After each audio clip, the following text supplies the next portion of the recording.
Welcome to Fast Fiction. The Carpet Saga. I think we can safely say that hubby JC and I are the original shoppers from hell. G'day, folks. See anything you like? No, we'll think about it.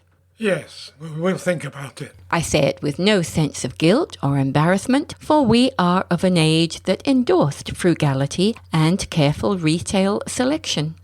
Indeed, I believed in it so much, I did a bachelor degree in consumer affairs and regularly counteracted Ralph Nader's 1970s slogan, "You don't need it, but how can you resist it?" It's very trendy these days. With, "A penny saved is a penny well spent."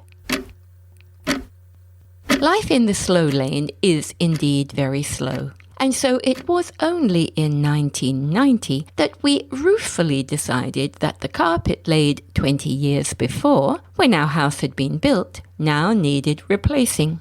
There's a board patch there. There's board patches all over. We scoured the limited retail carpet outlets and were horrified to find that any colour was available in plenty, so long as it was pastel. Pastels are very trendy these days.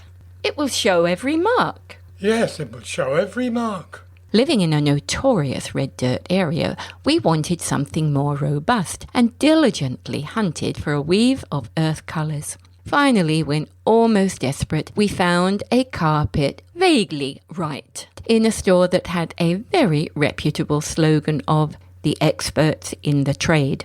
We duly had the house measured, a quote given, How much? and accepted, and told because it was a fairly large order, covering ground, mezzanine and top floor, delivery would be approximately 6 weeks, when a new batch was expected from overseas. Of course, we were disappointed, but not unduly surprised, when the 6 became 12, then 15 weeks. We took the time to look for matching drapes and accessories for what would be an expensive outlay. We even painted the walls to enhance the decor. What about that one? No, it's too dark. No, that's too light. Get something in the middle.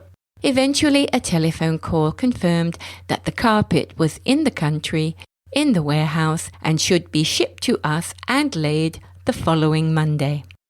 The Friday before that, Quick, come and watch the telly. we watched in horrified silence as the television news broadcast showed the entire carpet's warehouse go up in flames.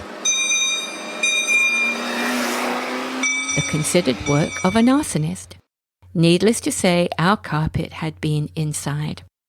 When the dust literally settled and we were in contact with carpets again, we were told that the carpet we had chosen was the last of that batch. We had already paid a sizable deposit, so would we choose again? Déjà vu. Much of what we had done before we did again, while dispiritedly settling on another carpet. I like the other one better. No, that one. That one. 4 months later, with a feature wall repainted to match the new colour, I took the day off from work to welcome the tradesmen. There was the inevitable Joe the boss, I'm Davo. Big Davo, his mate, and Chaz the apprentice.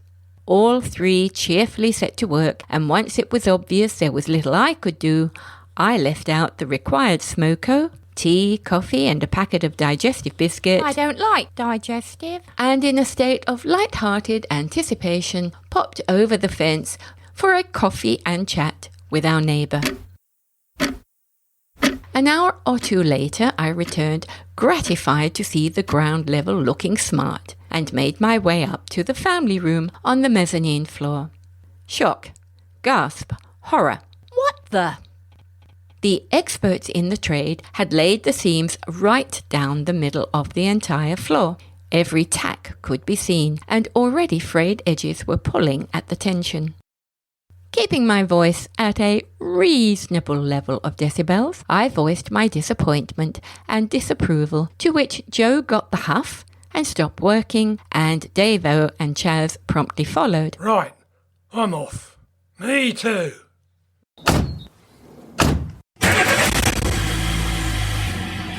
A call to the local manager ensured that he would come and visit, which he duly did early next morning. A war of words now began, with him sort of agreeing that it was a bad job, but sort of saying it was down now and we had to put up with it. He also sort of added that they stocked a large variety of long corridor rugs that would cover the seam very nicely. You've got to be joking! A long battle of telephone calls and letters to head office ensued, where I employed every ruse known to womanhood. Tears, entreaties, litigation, and finally threats of possible suicide. I'm not sure which one was the winning tactic, but it was finally agreed that the MD of Carpets Sydney, Mr. Head Honcho himself, would come and visit.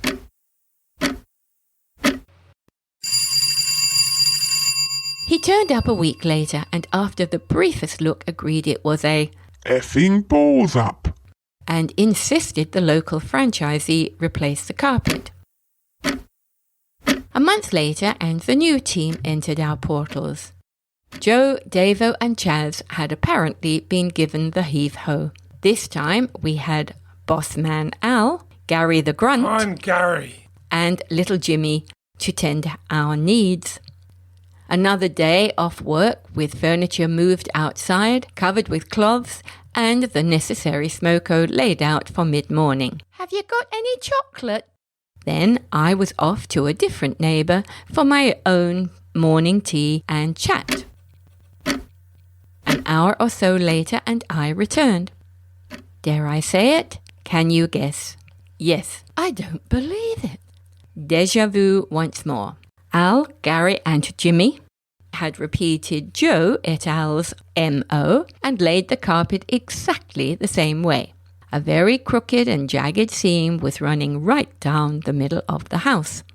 The bewildered and disbelieving franchisee manager was called and Mr. Head Honcho again flew up from Sydney. Bloody hell. Bossman Al, Gary the Grunt and Jimmy went to stand in the naughty corner with their previous counterparts, and we were given a complete refund. My story is almost done.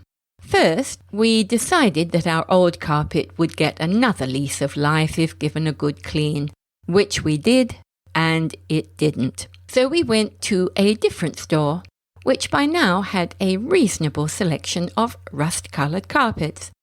JC carefully measured up the rooms, did the math against the width of the selected carpet, and drew out a room-by-room plan to scale.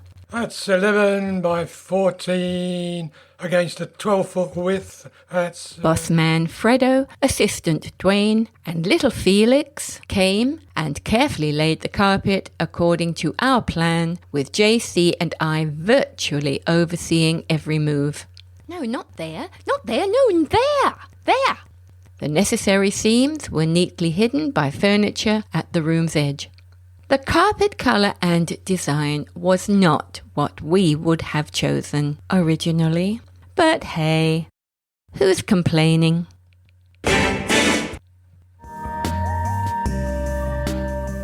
You have been listening to The Carpet Saga, written and dramatised by Brianda Cross.